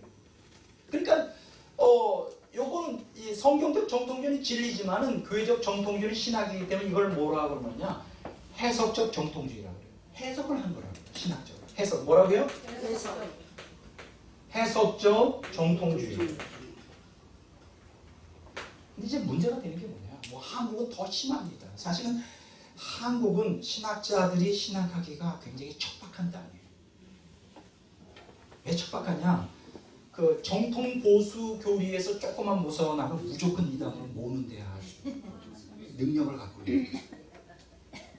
근데 저는 굉장히 그게 좋지 않다고 생각해요. 왜냐하면 정통 보수라고 외친다고 해서 교회적 정통주의가 교회적 정통주의는 신학이고 해석한 것인데 분명히 해석하는데 신학자의 해석이 완벽해야 완벽하지 않아요. 완벽하지 않을 수 있어요. 그들은 선지자나 사도들처럼 완벽하지 않아요. 오류를 갖고 있다는 거예요. 자기 제한된 이성과 그 시대적인 상황에 따라 성경을 해석하는데 그걸 갖다가 절대화 시켜버리면 어떤 문제가 생기느냐. 그 교조주의로 흘러가게 되죠. 교조주의. 사람을 살리는 게 아니라 오히려 그 해석된 정통주의가 성경적 정통주의를 죽일 수가 있어요. 이거 조심해야 돼. 근데 이제 오늘 한국적인 상황에서는 교회적 정통주의가 성경적 정통주의보다 더 앞세워져 있어요. 왜냐하면 자신의 교리적인 입장을 가지고 성경을 해석해요. 그리고 그것이 정통이고 보수고 거기서 벗어나는 건 다 이단이라고 말해요. 그러니까 사실은 한국적인 상황에서 신학자들이 신앙한다는 건 굉장히 정말 불행한 일이에요. 굉장히 쉽지 않아요. 자, 조심해야 돼요. 교회적 정통주의는 오류가 있습니까? 없습니까? 오류가 있어요. 다시 한번 물어봅니다. 성경적 정통주의는 오류가 있습니까? 없습니까? 오류가 없습니다. 참 조심해야 돼요. 참 여기에 문제가 되는 게 뭐냐? 성경적 정통주의는 해석을 요해요. 근데 교회적 정통주의의 도구를 빌릴 수밖에 없어요. 그러니까 신학이라고 하는 해석을 틀을 가지고 진리인 성경을 해석하는데 그 신학이라고 하는 틀이 바르지 않을 경우에는 성경의 말씀을 죽이는 역할을 합니다. 그거를 갖다가 가장 신랄하게 비판하신 분이 뭐냐면 바로 예수님이었어요. 여러분들이 마태복음 15장에 보면 이런 말씀이 있죠. 예수님께서 아주 신랄하게 그때 종교 지도자들에게 너희가 장로들의 유전을 가지고 장로들의 그 유전을 가지고 하나님의 말씀을 어떻게 한다고요? 해야 된다. 무서운 거예요. 하나님 말씀을 죽인다. 여러분 이 장로들의 유전이 뭘까요? 이게 바로 불문율법이에요. 장로들의 유전은 이제 그때 당시에 그 두 가지 율법이 있었어요. 성문법이 있었고 성문법이라는 건 뭐냐면 문자로 기록된 거예요. 그 다음에 구전율법이 있었어요. 성문율법이 있었고 구전율법이 따라합시다. 구전율법. 구전율법. 다시 한번 성문율법. 성문율법은 뭐냐? 그 모세오경, 창세기, 출애굽기, 레위기, 민수기, 신명기 이러한 5개 이게 문서로 기록된 말씀이죠. 모세오경이라고 하는 성문율법이에요.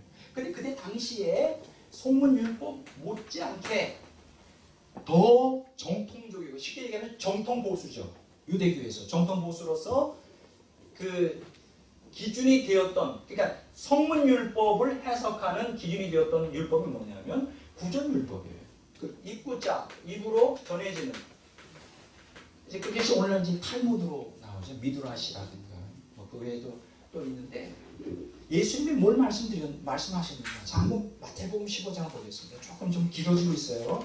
여러분들에게 자세하게 설명하기 위해서 마태복음 15장 한번 보겠습니다.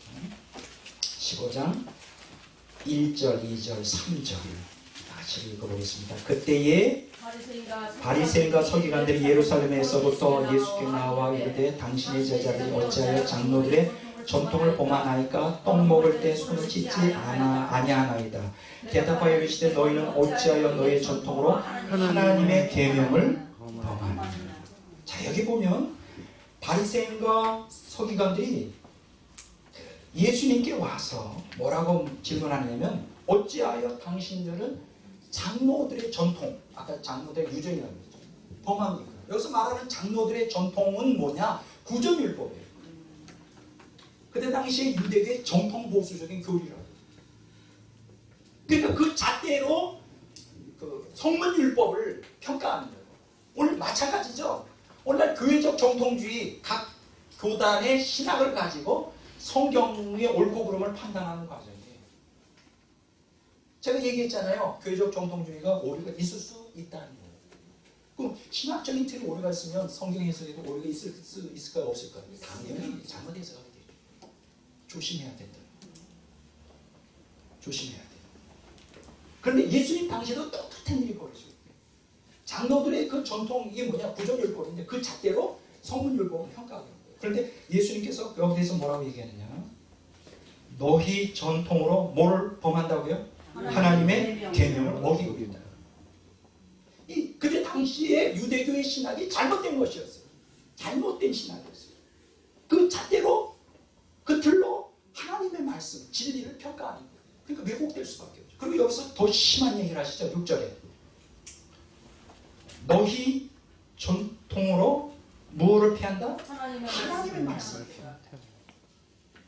여러분 예수님 당시에도 똑같은 일이 있었어요. 지금 오늘날도 마찬가지예요. 제가 참 걱정하는 것은 오늘날 교회가 보수 정통이라고 하지만 내가 볼 때 신학, 교단의 신학을 가지고 성경을 갖다가 해석하는데 너무나 많은 오류를 범하고 있어요. 근데 그렇게 오류가 있는 해석으로 가지고는 우리가 생명을 이룰 수 없어요. 하나님의 말씀은 잘못 왜곡시키거나 그 잘못 해석하면 오히려 사람을 죽이는 일을 살리지를 못해요. 그게 걱정이에요. 근데 오늘날도 그렇지만은 예수님 당시도 그랬지만은 예레미야 시대에도 똑같은 것이 반복이 됩니다. 여러분들이 예레미야서 7장에 보면 예레미야가 무엇을 가르쳤느냐? 그 성전에 예배드리러 오는 유대 교인들을 향하여 외칩니다. 그러면 성전에 예배드리러 오는 유대인들은 어떤 신앙을 갖고 있었느냐? 첫째적으로 할례를 받고 아브라함에게 주신 정통대로, 두 번째로 피제사를 드립니다. 희생제사, 그렇죠? 희생제사를 정기적으로 드리면 자네들은 어떻게 살든지 자네들은 천국 간다는 거예요. 구원받았다는 거예요. 예레미야서 7장에 나옵니다. 그랬을 때 예레미야가 뭐라고 외쳤는지 알아요? 너희들이 할례를 받고, 할례 얘기는 거기 안 나옵니다만 희생 제사를 드린다고 해서 구원받는 게 아니다. 성전에 와서 드린다고 구원받는 게 아니라 더 중요한 게 뭔지 알아? 하나님을 사랑하고 공의와 정의를 행해. 이웃에 대한 공의와 정의를 행하지 않고 구원 못 받아. 그랬더니 사람들이 예레미야를 핍박을 하고 나중에 이단으로 몰았어. 나중에 알죠? 애국으로 끌고 가서 돌로 쳐 죽이게. 저는요, 신구약 구속사를 보면 참 우리가 조심해야 될 게 있어요. 교회적 정통주의의 어떤 정통보수라고 하는 것에 안주하여 그것이 내가 그동안 배운 것이 진리라고 그 전제로 해서 성경을 해석하고 그 성경이 해석된 성경, 해석적 정통주의를 가지고 옳고 그름을 평가하는 기준으로 삼으면 안 된다. 물론 성경을 해석하는 데 신학적인 틀이 반드시 필요합니다. 저도 신학적인 틀을 가지고 하지만 그러나 조심해야 될 것은 내가 가지고 있는 신학적인 틀이 바른지 아닌지 날마다 성령의 조명을 받고 날마다 마음을 열고 고칠 준비를 해야 된다. 그것이 고착화되고 고정시켜 놓으면 문제가 된다. 사람을 죽인다. 오늘 특히 목회자들은 참 조심해야 돼요. 목회자의 사명이 뭡니까? 영혼을 구원하는 일이죠. 성경적 바른, 성경을 바로 해석해 성경적 신앙을 가지고 그들을 교육하여 그 영혼들이 천국에 들어가도록 세속사의 주인공이 아니라 구속사의 주인공이 되도록 이끌어야 될 막중한 사명이 목회자들에게 있는데 그걸 그냥 단순하게 교단 신학에 근거하여 정통보수라고 하는 것을 가지고 성경적 정통주의를 이제 해석하는데 그 해석이 잘못될 수가 있다. 연구원의 사명은 뭐냐? 그 잘못된 교회적 정통주의를 성경적 정통주의를 바로 해석할 수 있도록 바른 신학적인 틀을 제공하는 게 연구원의 사명이에요. 근데 저는 제가 시간이 갈수록 제가 가르치는 것이 더 확실해지고 있어요. 나는 너무나 뚜렷해요. 왜냐하면 제가 그것을 뚜렷하게 가르칠 뿐 아니라 성령께서 내 안에서 계속 불러서 역사하신다. 그게 맞다. 물론 그거는 제가 주관적인 경험이기 때문에 여러분들이 강요할 수는 없고 그래서 우리가 제가 여기서 말씀드리려고 하는 건 뭐냐? 여러분들이 폭을 넓혀야 돼요. 아멘. 폭을 넓히고 연구원에 와서 여러분들이 받을 혜택이 뭡니까? 여러분들이 과거에 몰랐던 것을 아는 거예요. 그것만 가지고도 여러분들은 큰 유익을 받는 것입니다. 그리고 제가 잘못된 사상을 안 가르치기 위해서 그렇게 여러 권의 책들을 여러 사상가들의 책들을 계속 고민해 드리잖아요. 이것은 나의 주관적인 경험이 아닙니다. 나의 주관적인 사상이 아니라 여러 사상가들을 이제 가르치는데 여러 사람들을 같이 소개할수록 여러분들은 더 안전해질 수가 있어요. 근데 솔직히 2000년 교회사 속에서 여러분들에게 딱 이 사람이다라고 말하기가 쉽지 않아요. 제가 스승으로 모시고 있는 A.W. 토저도 사상이 다 맞는 건 아닙니다. 저는 그래요. 어떤 사람의 사상을 평가할 때 100% 맞지 않으면 100% 거절하거나 그러지 않습니다. 어떤 사람은 10%가 맞을 수 있어요. 어떤 사람은 20%, 어떤 사람은 50%는 굉장히 많이 맞는 거죠. 근데 50% 이상 넘어가기가 어렵습니다. 제가 요번에 한 권의 책을 또 읽었어요. 필사적으로. 왜냐하면 여러분들에게 이 주제가 중요하기 때문에 제 강의를 통하여 의심을 갖고 있는 분들에게는 조금 더 강력하게 어필할 수 있는 저는 이름이 없는 학자잖아요. 그러나 이렇게 이름이 있고 명성이 있는 학자를 딱 들이대면 권위가 생단 말이죠. 그래서 아주 읽었습니다. 그래서 이게 꽤 두꺼운 책인데 한 3일 동안 읽느라고 거의 죽는 줄 알았어요. 거의 400쪽이나 되는데 왜 이렇게 내용이 많은지 말이죠. 왜 이렇게 막 너무너무 힘들게 읽었거든요. 근데 그냥 읽는 게 아니라 여기다 또 다 쓰잖아요. 이렇게 써가지고 얼마나 인생이 피곤한지 알아요. 그래서 빨리 나는 천국 가고 싶은 거예요. 그러니까 이런 일 안 하지 않아요. 너무 힘들어 인생 사는 게. 근데 행복은 한데 너무 힘들어 인생 사는 게. 자, 그래도 이 책을 여러분들에게 꼭 사도록 부탁을 드리겠습니다. 제목이 뭐냐? 행위 없는 구원 이렇게 퀘스천 마크가 있습니다. 꼭 사세요. 왜 제가 여러분들에게 꼭 사라고 하느냐면 이 한 권의 책이 여러분의 운명을 바꿀 수가 있습니다. 여러분의 그 관점을 바꿀 수 있어요. 그러면 이 책의 값은 100억을 줄 만한 가치가 있는 거예요. 100억 원의 가치가 있는 거예요. 내 인생을 바꿔 세속적 그 관점에서 구속적 관점으로 바꿀 수 있고 성경을 정확하게 해석할 수 있는 틀을 제공해 준다면 이거는 돈으로 따질 수 없습니다. 그래서 제가 쭉 읽었습니다. 쭉 읽어서 막 1쪽부터 130쪽까지는 막 흥분의 도가니였어요. 제가 흥분하게 되면 죄송합니다. 이 꼬리뼈까지 막 이렇게 잘 흘러요. 책을 읽을 때 막 이렇게 막 흥분이 되면 너무너무 좋아요. 단 한 구절도 이렇게 제가 아니다 싶을지 않을 정도로 130쪽까지 제가 왜 130쪽이라는지 조금 설명하려고 그래요. 좋았는데 130쪽부터는 이제 막 이 사람이 횡설수설하기 시작하는 아이고 이 사람이 왜 이래 이 사람이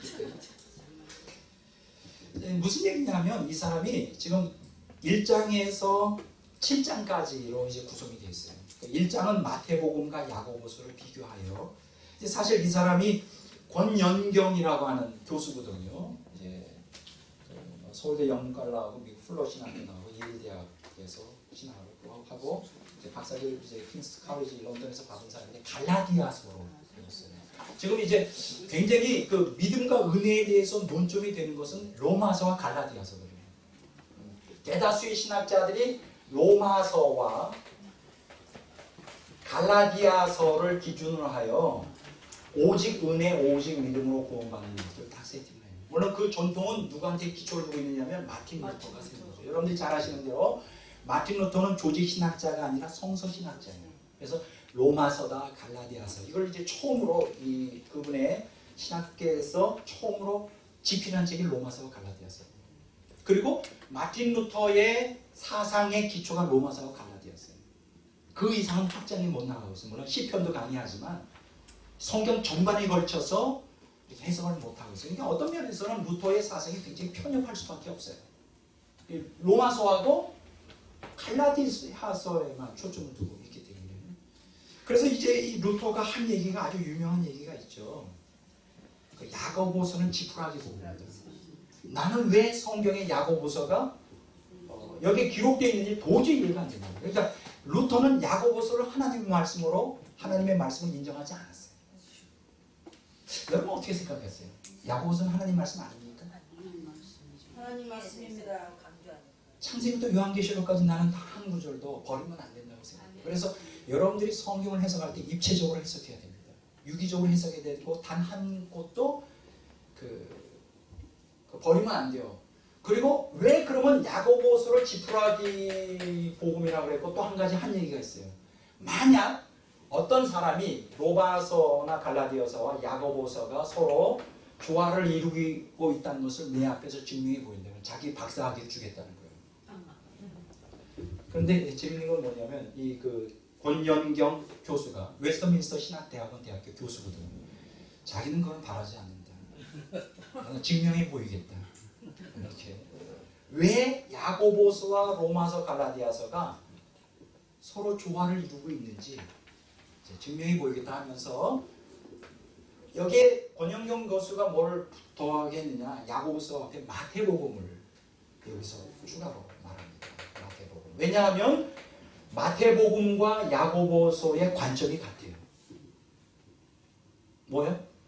야고보서 마태복음이 관점이 같아요. 그래서 마태복음과 야고보서를 1장에서 다루고 있고요. 1장, 2장. 그 다음에 또 한 가지 이제 갈라디아서하고 로마서를 다루기 전에 이분이 뭘 추가적으로 다루냐면 데살로니가 전서를 먼저 다루고 있어요. 데살로니가 전서. 왜 이 사람이 데살로니가 전서를 냈느냐? 이분이 볼 때는 데살로니가 전서가 이제 바울이 로마서나 갈라디아서를 쓰기 이전에 기록한 책이라고 하는 것이죠. 근데 이제 제가 이렇게 연구를 해봤더니 혹시 여러분 가운데 성서 신학자가 있을지 모르지만 그 연대가 다 달라요. 기록 연대가. 학자마다 정확하게 몇 년도에 갈라디아서가 마태복음이 몇 년도에 정확히 기록됐다는 연도가 없습니다. 대충 10년 있게 좁게라는 게 10년 전후로 해서 대충이에요. 이렇게.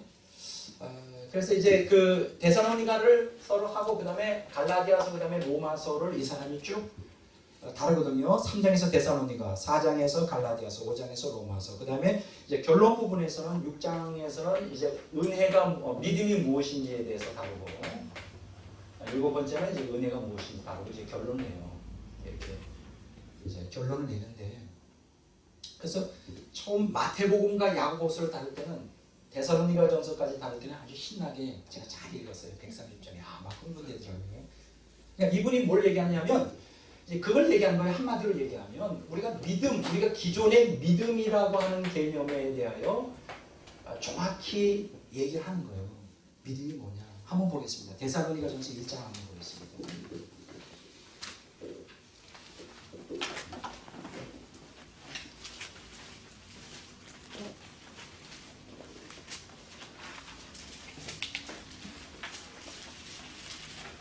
데살로니가 전서 1장 3절을 한번 봅니다. 자, 오늘과 다음 주 강의가 굉장히 중요합니다. 이거를 정확하게 여러분들이 이해할 수 있다면 신학적인 바렌트를 형성할 수 있을 거라고 생각합니다. 데살로니가 전서 1장 3절 읽습니다. 너희의 믿음의 역사와 사랑의 수고와 우리 주 예수 그리스도에 대한 소망의 인내를 우리 하나님 아버지 앞에서 끊임없이 기억하노니. 자, 여기 보면 바울 사도가 데살로니가 교회에게 보내는데 여기에 세 가지를 말합니다. 믿음의 뭐라고요? 역사. 그 다음에 사랑의 수고. 소망의 인내. 이렇게 얘기하겠죠. 근데 사실 어느 신학자나 마찬가지예요. 여러분들이 신학자들 얘기하면 믿음과 소망과 사랑은 어때요? 하나죠. 하나예요. 믿음이라는 것은 사랑으로 역사하는 믿음이죠. 여러분 성경이 여러 군데 있습니다. 제가 지금 안 찾았어요. 사랑으로 역사하는 믿음. 그러니까 사랑이 없는 믿음은 그건 가짜죠. 고린도전서 13장에 얘기하죠. 믿음이 있어도 사랑 없으면 다 아무 소용이 없다. 그래서 사랑과 믿음은 같은 거예요. 그리고 사랑과 믿음인데 믿음과 소망도 같은 거예요. 소망이라는 건 뭐예요? 미래를 믿는 거잖아요. 미래에 일어날 것을 지금 현재로서 믿는 게 소망이잖아요. 근데 여기 보면 뒤에 붙은 토시가 있어요. 여기 믿음의 역사라고 그러는데 역사는 잘못 번역된 거예요. 제가 이번에 이 책을 읽으면서 처음 알았어요. 제가 뭐 헬라어 전문가도 아니고 뭐 헬라어를 줄줄이 성경을 공부하는 사람도 아닌데 믿음의 역사는 잘못 번역된 거예요. 믿음의 행위. 행위. 헬라어 원어에는 이제 우리가 율법의 행위할 때 그 행위하고 같은 단어예요. 뭐라고요? 행위. 믿음의 행위. 그리고 사랑의 수고, 이거는 맞는 얘기고 소망의 인내, 이건 맞지 않고. 이 저자가 권연경 교수가 주장하는 건 뭐냐? 믿음이라는 것은 수동적으로 이렇게 신뢰하는 개념이 아니라 믿음에는 반드시 뭐가 따라야 되냐? 행위가 따라야 된다. 그거를 이제 아주 집요하게 마태복음과 야고보서를 가지고 쫙 풀어놨는데 1장부터 130장까지 정말 신나게 오류가 없죠. 성경 가지고만 쭉 하니까 이 책. 그래서 행위 없는 구원. 그러니까 오늘날 지금 우리는 주로 정통 보수 신학에서는 행위 없는 믿음을 강조 많이 하죠. 행하지 않아도 이거는 행위를 주장하면 행위 구원이다. 근데 이제 권영경 교수가 자 이러고도 그 신학교에서 쫓겨나지 않는 게 좀 신기할 정도예요. 웨스트민스터 신학대학원 대학교 교수인데 굉장히 용기 있는 사람이다 이렇게 생각을 합니다. 근데 우리가 지금 기존 보수 신학에서는 행위가 없는 믿음을 가르치잖아요. 행위가 없는. 그러니까 만약 믿음에 행위가 있어야 된다고 주장하면 행위 구원론자 이단은 뭐죠? 이거 굉장히 심각한 거예요. 근데 바울 사도는 그렇게 안 가르치죠. 믿음에는 뭐가 있다? 행위가 있어요. 믿음의 행위. 여러분 이건 똑같은 원리예요. 사랑이라는 걸 어떻게 할 수가 있죠? 야, 너 사랑해. 희생 없으면 사랑 아니에요. 여러분 누구를 정말 사랑한다면 그 사람을 위해 수고해야죠. 어떻게 생각해요? 여러분들도 안 믿잖아요. 믿어요. 아니, 수고를 안 해도 사랑한다고 하면 믿을 거예요? 그냥 사랑해 하면 립 서비스죠. 하나님께도 똑같아요. 내가 믿습니다 하면서 행함이 없어지면 이거 야고보서 굉장히 주장하는 거잖아요. 마태복음도 그거를 주장해요. 왜 내가 이 얘기를 하느냐? 이 저자가 왜 마태복음을 가지고 얘기를 하느냐. 앞으로 우리가 이제 지금 이 아까 제가 세 가지 구원회로의 소명, 거룩회로의 소명, 사명회로의 소명을 다루는데 마태복음이 가장 중요한 개념이라는 거예요. 왜 중요할까요? 우리는 그동안 사실은 주로 대부분 신학자들이 은혜와 믿음으로 구원받는다고 얘기할 때 로마서와 갈라디아서만을 가지고 그걸 해요. 그래서 기독교 신학은 바울 신학이에요. 근거를 두고 있다. 예수님 신학이 아니라 여러분들이 솔직히 말하면 예수님이 가르친 내용하고 바울이 가르친 내용이 겉으로 볼 때는 다르게 보여질 거예요. 어떻게 다르게 보냐? 로마서와 갈라디아서 오직 은혜로 믿음으로 행위가 아니라 값없이 믿음으로 은혜로 구원받는다고 가르치는데 마태복음에 예수님이 가르친 거 보면 행하라고. 마태복음 7장에 보면 행하지 않으면 그것은 모래 위에 세운 짓과 같고 주여 한다고 구원받는 게 아니라 아버지의 뜻대로 행해야 된다. 전혀 다른 것 같이 보여요. 그렇죠. 그래서 많은 신학자들이 기독교 신학은 바울 신학이다. 바울 신학에 기초를 두고 있다라고 하는데 그건 굉장히 잘못된 사실이에요. 오늘 다 안 되겠지만 이제 다음 주 계속 이어지겠지만은 마태복음과 야고보서에도 그 행함에 대하여 강조하겠지만 사실 로마서와 갈라디아서 외에 바울의 모든 서신에도 은혜와 믿음 안에는 행함이 들어가 있습니다. 오해하고 있는 거예요. 이걸 단편적으로 생각하는 거예요. 그러니까 바울 신학과 예수님 신학이 다른 게 아니에요. 만약 다르다면 이거 성경 문제가 있는 거죠. 마태복음부터 요한계시록까지 다 하나예요. 하나. 그리고 또 한 가지는 이제 신학자마다 그런 얘기를 해요. 그 야고보서가 제일 먼저 기록이 됐어요. AD 48년도, 45년도에 이제 기록이 되어 있다고 말하고 그 다음에 갈라디아서가 48년도에 기록되고 로마서 56년도에 기록되어 있는데 여러분들이 기억하셔야 될 것은 신약 성경이 마태, 마가, 누가, 요한이라고 이렇게 시대적으로 그렇게 순서가 되어 있는 게 아니에요. 제일 먼저 마태가 기록되고 그 다음에 뭐 로마서, 그 다음에 갈라디아서가 기록된 게 아니에요. 제일 먼저 기록된 게 뭐라고요? 야고보서. 그리고 뭐 이제 그 다음에 갈라디아서. 그 다음에 쭉 내려오면서 이제 로마서. 그 다음에 비로소 마태복음이 58년도. 어떤 학자는 60년대 중반이라고 말하는 사람도 있어요. 뭐 다 달라요. 그러니까 마태복음은 언제 기록됐을까요? 로마서와 갈라디아서 비해 뒤쪽에 기록된 거예요. 그래서 신학자들이 뭘 얘기하냐?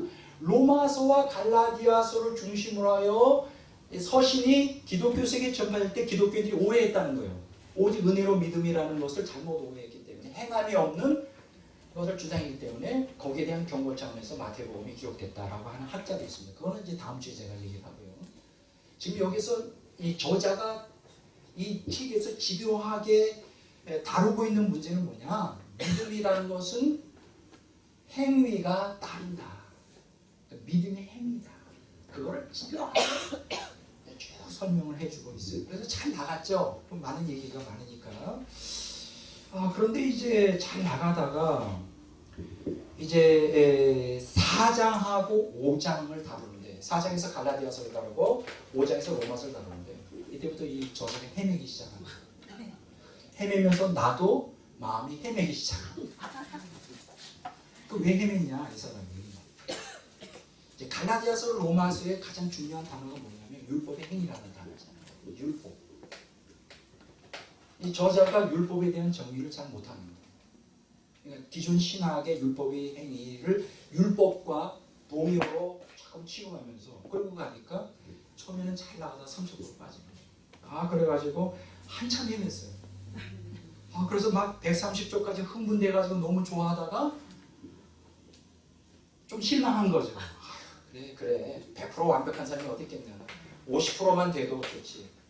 마음을 제가 비웠고 또 한 가지 이 저자의 이제 저는 어떻게 이 토라에 대해서 율법에 대해서 생각하냐. 토라는 생명이다. 여러분들이 율법과 은혜라는 강의 들어온 거기 다 나오잖아요. 그 개념이 맞다고 생각하고 이제 대신 이 율법을 경시하는 과정에서 이 사람이 내세운 게 뭐냐. 성령을 내세워요.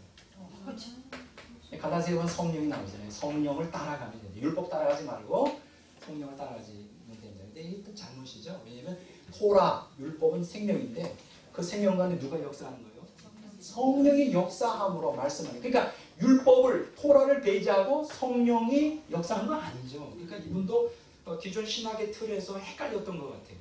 그래가지고 아주 한참 헤매다가 그래서 성령을 강조하거든요. 계속 성령을 따라가면 된다. 율법을 따라가지 말고 성령을 따라가면 안 돼요. 하나의 말씀 없는 성령이 역사가 되나요? 성령은 진리의 말씀이고 진리의 성령인데 또 한 가지 이분이 좀 문제가 되는 게 이 저자는 구원론을 미래 종말론적인 구원으로만 자꾸 끌고 가고 있어요. 현재 영적 하나님 나라가 이 땅에 임하여 이 땅에서 이루어지는 걸 우리가 배웠잖아요. 지금 이 땅에서 성화를 이루고 이 땅에서 사명을 감당해야 되는데 이분은 미래 종말론, 미래 주님이 오실 때 우리가 천국 갈 때 이루어지는 거를 자꾸만 끌고 가시더라고요. 그래서 좀 마음이 좀 속상했어요.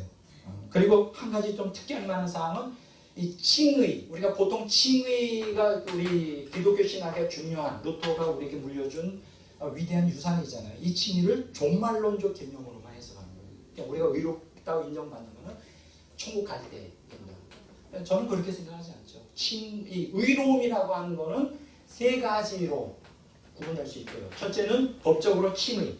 예수님 믿을 때 그렇죠? 그게 정통신앙에서 가르치는 거잖아요.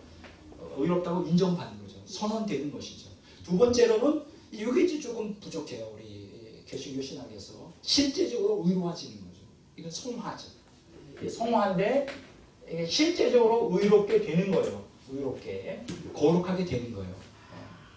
그리고 세 번째로는 이제 영화 때 이제 우리가 완전히 죄에서 벗어나 이제 완전한 의로움으로 이제 돌이게 되는 것이죠. 근데 이제 이 저자는 이걸 자꾸만 현재적인 의로움이 아니라 칭의도 별로 안 믿고 종말론적인 칭의 개념을 해서 그래서 참 좀 이렇게 좀 헷갈렸어요. 그런데 그래도 제가 이 책을 제가 권해드리고 싶은 것은 점수로 따지면 한 70점짜리 책은 된다. 그렇게 뭐 어떻게 완벽한 책은 없고요. 그래서 이 책을 좀 한번 그 부족함을 감안하시고 읽으시면 도움이 될 거예요. 믿음과 은혜에 대해서 나름대로는 열심히 정립하려고 길을 쓰는 부분이 있어요. 그래서 참 좋은, 나쁜 책은 아니다.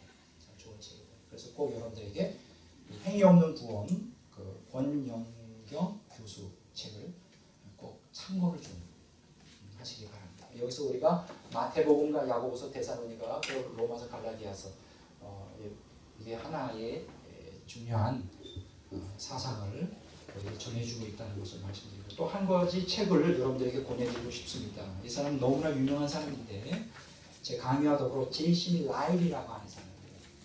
이렇게 두꺼워가지고 좀 여러분들이 읽기는 어려울 거예요. 성공의 신부였고 굉장히 거룩에 대한 이 주제가 거룩이거든요. 이 책을 읽어보면 제 강의가 좀 더 쉽게 이해가 될 거예요. 그래서 이 책을 여러분들에게 꼭 권해드리고 싶어요. 이건 너무나 유명한 책이기 때문에 이 분야에 있어서는 아주 걸출한 책이죠. 제시 라일의 거룩. 이 책을 보면 많이 참고가 될 거고요. 제가 행위 없는 구원에서도 제가 얘기하려고 하는 기본적인 틀은 다 나와 있어요. 구원과 거룩과 사명에 대해서 이 책에 대해서 자세히 나오고 있으니까 오늘 그렇게 대화를 하다 보니까 시간이 다 됐네요. 그래서 시간이 다 돼서 오늘 여기까지 하고 한 가지 더 여러분들에게 소개해드리면 이 책 소명이라고 합니다. 오늘 이제 하나님의 소명이라고 하는 주제로 끌어나가는데 아주 실마리를 제공했던 책이에요. 그래서 소명, 오스기니스라고 하는 사람이 쓴 책인데 아주 좋은 책인데 구입하도록은 여러분들에게 말씀을 안 드립니다. 왜냐하면 이 부분이 소명에 대한 정의만은 정확하고 그 뒤에는 그냥 잡다한 얘기를 많이 해서 별로 유익이 안 돼요. 그래서 이거는 이제 다음 주에 이분의 책의 내용을 소개하면서 강의를 끌어가도록 이렇게 하겠습니다. 참 그 시간이 참 많이 흘러가는데요. 참 이렇게 하다 보면 오늘 다 못 끝내고 다음 주에가 이제 사실은 이번 강의 하이라이트가 되겠습니다. 하나님의 소명이라는 주제로 하이라이트가 되는데 여러분들이 관심을 가지시고 다음 주에 참여하는 같이 복음의 진리를 나눴으면 좋겠습니다. 오늘 끝내고요.